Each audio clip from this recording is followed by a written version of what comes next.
March Wolf Realman. Okay, whenever All right. we get, Yep. when somebody says something. Okay, you start. All right. So, hey, everybody. Welcome to our first Indie Film Cafe. Woo! And it's held here at Firehouse Coffee down here in lovely Fort Monroe. And tonight we are going to be showing the 1953 classic stinker, Robot Monster. Oh. So, just to give you a little idea of what's going on, we're going to kind of talk a little bit for about 5 minutes about the movie itself. Then we're going to go ahead and show the film. And then at the end, if we get enough people who are interested, we're going to have a discussion and sort of talk about what you see, what you liked, what you didn't like, how appalling it was, etc.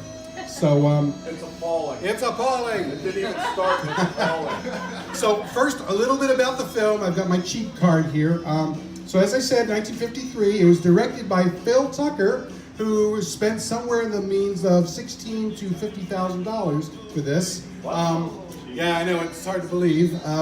But he actually did, and this is considered an independent film because it was made outside of the traditional film industry productions means. So. Because nobody else wanted to make it. Nobody else wanted to make it. Unfortunately, he got such bad reviews at the time that he actually tried to commit suicide.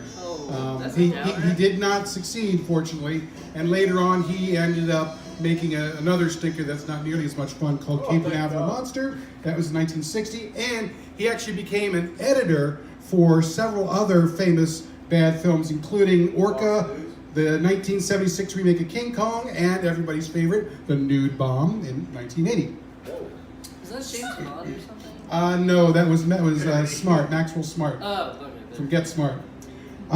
So this movie was actually shot and released in 3D back in 1953, which was quite a considerable achievement, and it actually only ended up adding an extra $4,000 to $5,000 to the overall budget of the film. They had to get another film guy and another camera to shoot at the same time, and they were able to put it together. That's actually the best part of this film, really. I don't believe this is a 3D version of it because we just weren't able to get out 3D glasses to everybody, the incredibly swelling crowds here. But that's okay, just trust me. When you get your own copy, you're going to want that. So as far as the actors are concerned, George Nader is one of the main actors here. People know him from Human Duplicator and House of Thousand Dolls. Claudia Barrett, who actually starred as an 18-year-old in a movie with James Cagney called White Heat in 1949. And unfortunately, it kind of went downhill from there. She ended up in some minor movie roles and some TV stuff, but it didn't really work out for her. And then finally, George Barrows. He's probably the most famous of the group. He's the guy playing Ro-Man, the actual robot monster. He was also later that same year in Mesa of Lost Women, and he was in Gorilla at Large. And as a matter of fact, he's the guy that actually created the Gorilla's Ro-Man suit, which, as you'll come to see, is the entire body of the gorilla without the head. And it was Phil Tucker's idea to say, okay, we're going to stick a diving helmet on that puppy, and it's going to be really convincing. No, not really. So that's kind of what's going on there. Oh, and then of course the other thing that you have to point out is like a lot of films in the 50s and 60s, this movie was filmed in a place called Bryson Canyon in LA. And the reason they did that is because it was free, so you didn't have to pay fees for permits and Same such. place all the Star Trek. You see a lot of stuff back then filmed there. There's an awful lot of stock footage in this film, which they would use in order to keep costs down as well.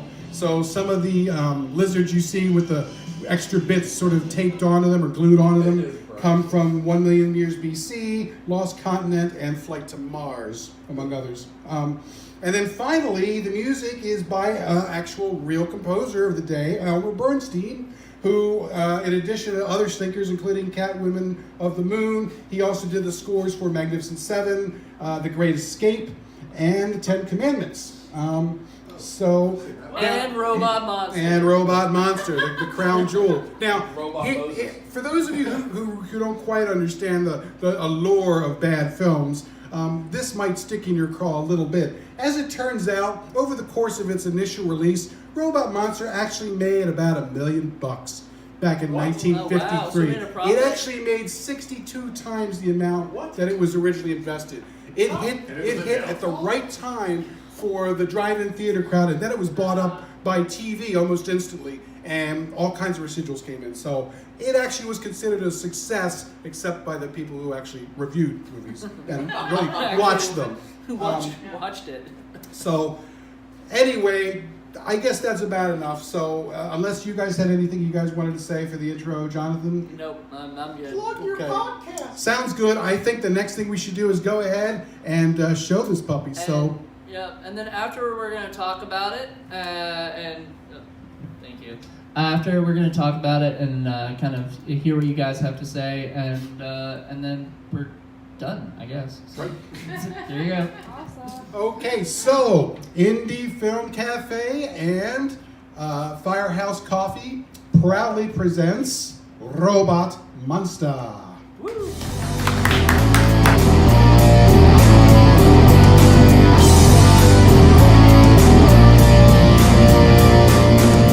Oh, what did you guys think of Robot Monster? Amazingly bad. Pretty awesome. So, yeah, so let's just go That around the was room awesome. and you guys kind of give me a few words about what you think. Sir. Who kept putting the antenna back? That's all I want to know. Who kept putting the antenna back? Pixies. Okay. Robot Pixies. It seems legit. What did you think? Well, jumping in the middle of this movie was an experience, so I have no idea what was happening. Neither do we, and we sat the entire time. That means you're sent. What do you think? Things I didn't see coming, like the dinosaurs. It's hard to believe you didn't expect dinosaurs in this film. I think everybody else kind of expected The only it. thing less effective than the monster was the dinosaur. Oh, this is very true. I will send them to attack each other. What do you think, Jordan? I enjoyed how they manipulated all the physics and tried to make it somehow tie that in. Physics is definitely something I was thinking of while I was watching this film. No, really. I like how they tried to cram that in there. They're like, no, this makes sense. Oh, there was because of cramming going radio on. frequencies. Yeah, that was beautiful. So wait, are they married? No, or I not? totally understand. Totally understand. Sir, what did you think? Well, honestly, the biggest thing I took away from it was the survival skills. Getting married and having a honeymoon when the world's being taken over is probably not the best course of action. You know, they're the very first things everybody thinks about doing usually when the Earth is invaded by a race of pudgy, gorilla-suited robot men with diving helmets who wipe out the entire planet. First thing in your mind is you gotta find the other chick that doesn't like you so you can pick her up and carry her around and then marry her. I mean, that's the first thing that comes to mind. What about you, Jen? What do you think? Mating rituals were different then. Do I still like you guys? Am I still gonna be doing this? Oh, it was funny. It was nice to go back to the old movies. Honestly, we were funny. The movie was terrible. What do you think, Mr. You Moody? were, but I was just wondering about the ending of the movie where it was apparently It's all all a a dream. dream. All a dream, and yet the boy was still fantasizing about a shirtless man running around There you go. like half the time. So Premonition. a little weird. Well, they couldn't be Yeah, open he was a like they little said. ahead of his time, what can I Yeah. say? Yeah, seriously. All right, so maybe we didn't get quite the amount of folks that we wanted to initially for this, but I'd say overall it was still a pretty successful first time here at Firehouse Coffee for Indie Film Cafe. I hope everybody had a good time. Yeah. So Technically, there's more people here than was left on the earth in that movie. that's absolutely right. That You're is true. That is absolutely true. right. So there we go.